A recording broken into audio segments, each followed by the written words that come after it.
فرمایا عید روزے داروں کے لیے انعام کا دن ہے، عید مسلمانوں کے لیے محبتیں بانٹنے کا دن ہے، عید دل سے نفرتوں کو ختم کر کے سینے سے لگانے کا دن ہے، عید اپنی ناراضگی کو ختم کرنے کا دن ہے۔ اور عید کیا ہے؟ اللہ کے نبی صلی اللہ علیہ وسلم نے فرمایا کہ غریبوں کی مدد کرنے کا دن ہے۔ اللہ کے نبی صلی اللہ علیہ وسلم گھر سے نکلے، راستے میں دیکھا کہ کچھ بچے کھیل رہے ہیں، کھیلتے کھیلتے ایک بچے پر نظر پڑی، کپڑا پرانا ہے، کپڑا بوسیدہ ہے اور چہرے پر مسکراہٹ نہیں ہے، وہ بچہ سب سے الگ کھڑا ہے، باقی سب بچے جوڑی بنا کر جماعت بنا کر گھوم رہے ہیں، کھیل رہے ہیں، ہنس رہے ہیں، وہ بچہ مسکرا نہیں رہا ہے۔ حضور صلی اللہ علیہ وسلم اس بچے کے پاس گئے اور گھٹنے کے بل بیٹھ گئے اور اس بچے کے سر پہ ہاتھ پھیر کر فرمایا، بیٹا تو کیوں نہیں ہنس رہا ہے؟ پیارے بیٹے تیرے کپڑے گندے کیوں ہیں؟ تو اس بچے نے کیا کہا، یا رسول اللہ صلی اللہ علیہ وسلم میرا باپ کوئی نہیں ہے، میں یتیم ہوں، میرا باپ کوئی نہیں ہے، میں یتیم ہوں۔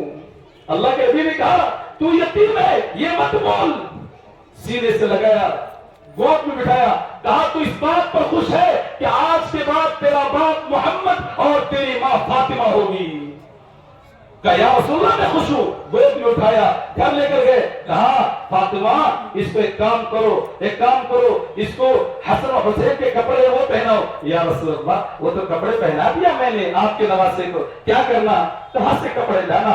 پھر میرے آقا نے اپنے بدن کا چادر جو پہن کر عید کے جا رہے تھے وہ چادر نکالا، کہا اس چادر کو دو ٹکڑے کر کے ایک سے اس کا پاجامہ بناؤ اور ایک سے اس کا کرتا بناؤ۔ حضور کے پاس چادر تھی کتنی؟ ایک۔ حضور نے دوسرے سے عید کے ادھار چادر لے کر اس بچے کی خواہش کو پورا کیا۔ جب چادر پہنا دیا، پاجامہ کرتا ہو گیا، اللہ کے نبی صلی اللہ علیہ وسلم اس بچے کو کندھے میں لے کر جا پھر اسی بازار سے جا رہے ہیں جس جگہ وہ بچہ رو رہا تھا۔ جب اس جگہ پہنچے تو سارے بچے جن کے باپ تھے زندہ تھے وہ ان کو دیکھ کر مسکرانے لگے، تو باپ والے بچے کہنے لگے کاش آج اگر میرا باپ نہیں ہوتا اس کی جگہ حضور کے کندھے پر میں کھڑا ہوتا۔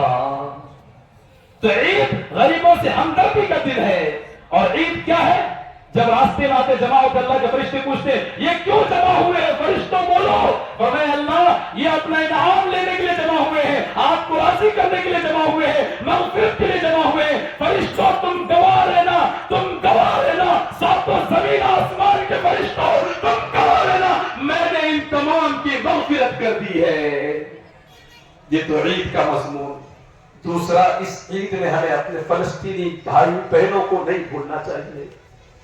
اگر غیرت ہمارے اندر ہے، ہاں اسلامی دشمن فلسطینی دشمن سے ہم کھل کر کہنا چاہتے ہیں ہاں ہم کو فلسطین سے محبت ہے، اور آج سے نہیں ہزاروں سال پہلے سے محبت ہے۔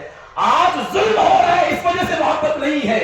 فلسطین سے ہم کو محبت کیوں ہے؟ اس کی کئی وجہ ہے۔ فلسطین سے ہم کو محبت اس لیے ہے کہ فلسطین ہمارا قبلہ اول ہے۔ فلسطین سے ہم کو محبت اس لیے کہ فلسطین میں بیت المقدس میں میرے آقا محمد رسول اللہ صلی اللہ علیہ وسلم نے تمام نبیوں کی تمام انبیاء کی عبادت کی ہے، اس لیے فلسطین سے محبت ہے۔ فلسطین سے ہم کو کیوں محبت ہے؟ فلسطین سے اس لیے ہم کو محبت ہے اس لیے کہ فلسطین کے محرابوں پر، فلسطین کے ممبروں پر بیٹھ کر حضرت زکریا علیہ السلام نے اللہ کے کلام کی آواز لگائی ہے۔ فلسطین سے ہم کو اس لیے محبت ہے کہ سلیمان علیہ السلام نے فلسطین کے کونے کونے میں، گلی گلی میں بیت المقدس میں تعمیر کروایا ہے، اسی لیے فلسطین سے محبت ہے۔ اور سب سے بڑی بات یہ ہے، اور فلسطینی دشمن سن لو، کل کے فلسطین سے ہم کو محبت تھا، آج بھی ہے اور قیامت تک بولو انشاءاللہ رہے گا۔ کیوں کہ دنیا میں سب سے مقدس جگہ مسلمانوں کی نظر میں ہے وہ اللہ کا گھر کعبہ ہے، دوسرے نمبر پر اللہ کا رسول اللہ صلی اللہ علیہ وسلم کی مسجد نبوی ہے۔ فرمایا ان دونوں مقامات کے بعد سب سے اگر مقدس جگہ کوئی مسلمانوں کی نظر میں ہے وہ بیت المقدس فلسطین ہے، اسی لیے ہم کو محبت ہے۔ اور سن لو یہ پیغام میں مفتی بہار کے ہر چھوٹے بڑے سے دینا چاہتا ہوں، اور لوگوں 200 کروڑ مسلمان ہیں، ان 200 کروڑ مسلمانوں کے دلوں میں فلسطین کے لیے دل دھڑکتا ہے۔ زمین و آسمان ایک ہو سکتا ہے ہے لیکن ہمارے دل سے فلسطینیوں کی محبت کبھی ختم نہیں ہوگی انشاءاللہ۔ اور آج ہم سے کیا پوچھتے ہیں؟ تمہارا فلسطین سے رشتہ کیا ہے؟ کیا رشتہ ہے؟ میرا فلسطین سے رشتہ کیا ہے؟ تو سنو، متبعان سے پیغام جا رہا ہے کہ فلسطین سے میرا رشتہ کیا ہے، تو سن کر جاؤ۔ چائنا سے لے کر یو ایس اے تک، یو ایس اے سے لے کر افریقہ تک، افریقہ سے لے کے جاپان تک، جاپان سے لے کے ہندوستان تک، ہندوستان سے لے کے عرب، افغانستان تک، افغانستان سے لے کے عرب تک، یہ جو 200 کروڑ مسلمان ہیں، ان تمام لوگوں کا رشتہ کیا ہے؟ اس رشتے کو میرا نہیں، محمد رسول اللہ نے جو جوڑا ہے، اس رشتے کا نام ہے لا الہ الا اللہ محمد رسول اللہ۔ تو میرا فلسطینی بھائیوں سے لا الہ الا اللہ محمد رسول اللہ کا رشتہ ہے۔ اسی لیے ہم کہتے ہیں کہ آپ نعرہ لگاتے، تیرا میرا رشتہ کیا؟ لا الہ تیرا میرا رشتہ کیا؟ لا الہ تیرا میرا رشتہ کیا؟ تو ہمیں فلسطینیوں سے محبت ہے، لا الہ الا اللہ کے رشتے کی وجہ سے محبت ہے، محمد رسول اللہ کا رشتہ ہے، فلسطین سے محبت ہے۔ اور کان کھول کر سن لو، اور ظالم یہودی اور گندی سازشیں کرنے والے، یہودی کے پیر پر پیغمبر پر چلنے والے، فلسطین کی عزت کے لیے اتنا ہی کافی ہے کہ ساری دنیا کے مسلمانوں کا 200 کروڑ لوگوں کا دل فلسطین کے لیے دھڑکتا ہے، اور میں کہتا ہوں فلسطین ہمارے لیے ایمان کا حصہ ہے، ایمان کا حصہ ہے۔ ہاں، لہذا آپ سب کے دلوں میں فلسطین اگر ہمدردی ہے، غیرت ہے لوگوں، کیونکہ وہاں کے حالات پتہ لگو، غیرت ہے تو نعرہ لگاؤ۔ میں بولتا ہوں فلسطین آپ بولو زندہ باد، فلسطین فلسطین فلسطین۔ اب مرد آباد بولنا ہے، یہود و نصارہ، یہود و نصارہ، یہود و نصارہ، یہودی حکومت، یہودی حکومت، یہودی گنڈا گردی، یہودی گنڈا گردی، فلسطین فلسطین۔ تیرا میرا رشتہ کیا؟ تیرا میرا رشتہ کیا؟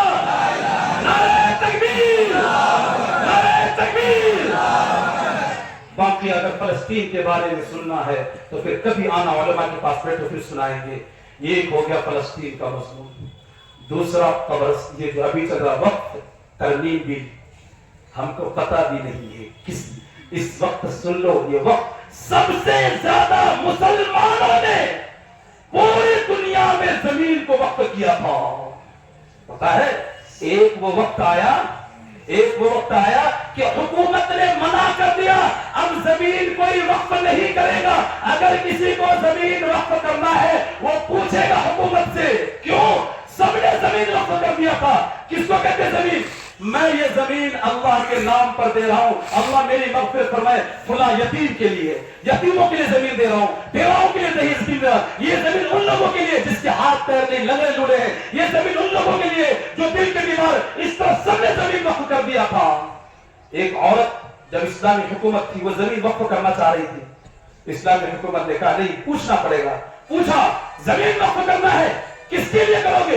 کہا بیواؤں کے لیے، کہا زمین وقف ہے، یتیموں کے لیے زمین وقف ہے، لنگڑے لوڑے کے لیے زمین وقف ہے، سب کے لیے زمین وقف ہے، وقف ہے۔ کیا کرنا؟ کہا بہن ایک خالی ہے۔ فرمایا ملک شام کے علاقے میں سابیریا جو ہے وہاں پر ایک وہ وقت آتا ہے جب سردی کے موسم میں 40 یا 50 ڈگری ٹیمپریچر مائنس ہو جاتا ہے، تو وہاں کے پرندے کبوتر وہاں سے چل کر یہاں پر ہمارے ملک میں آ جاتے ہیں، شام میں آ جاتے ہیں، ان کے لیے انتظام کرنا ہے۔ کہا ہاں یہ جگہ خالی ہے، ان کے لیے بھی، ان کبوتروں کے لیے بھی، رہنے کے لیے بھی، پرندوں کے لیے بھی وہ زمین وقف کیا گیا تھا۔